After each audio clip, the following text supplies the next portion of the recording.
Teman-teman, aku mau cerita sesuatu yang agak sedikit sadis. Kalau yang nggak kuat, mendingan skip aja. Karena aku baru ngerti bahwasanya ada satu keluarga yang benar-benar habis. Mereka dirampok. Pas banget keluarga itu lagi ada di rumah.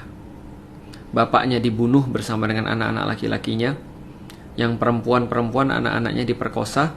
Dan sampai sekarang ibunya nggak tahu di mana karena masih diculik sama perampok-perampok itu. Yang ngerinya adalah teman-teman sekalian, ketika orang-orang yang ada di sana, keluarga-keluarga tetangganya, Pak RT-nya, ketika mereka mengetahui itu semua, dan terus kemudian mereka diwawancarai di TV, apa yang mereka bilang? Pak RT-nya bilang begini, semua akan baik-baik saja, semua akan damai, semua akan beres urusannya kalau kita mau menjamin keamanan para perampok. Gila nggak? Gila nggak, coba bayangin.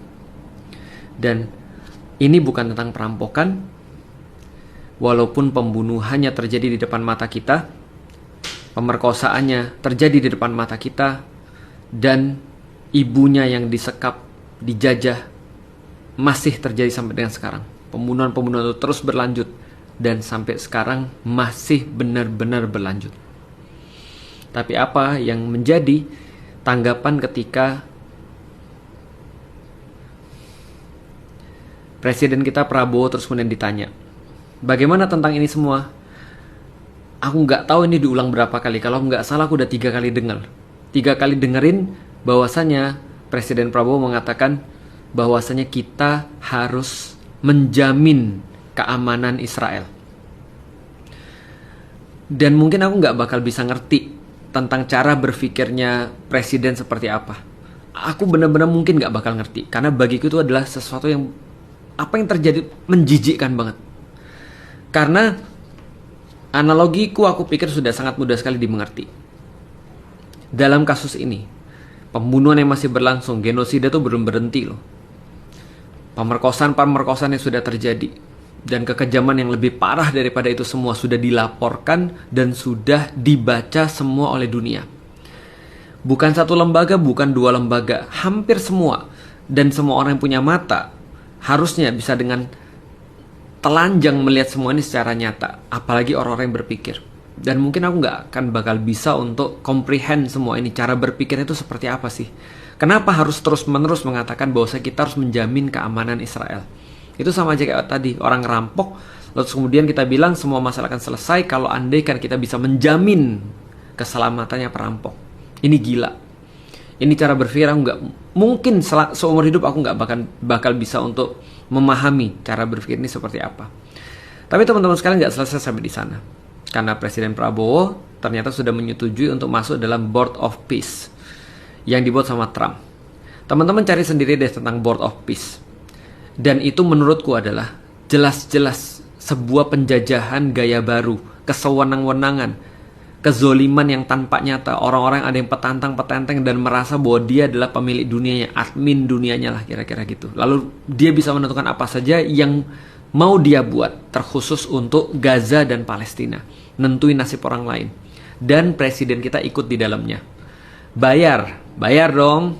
Bayar berapa? 1,6 triliun. Ya mungkin dikit sih dibandingin dengan MBG ya. Tapi ya, aku masih nggak bisa comprehend.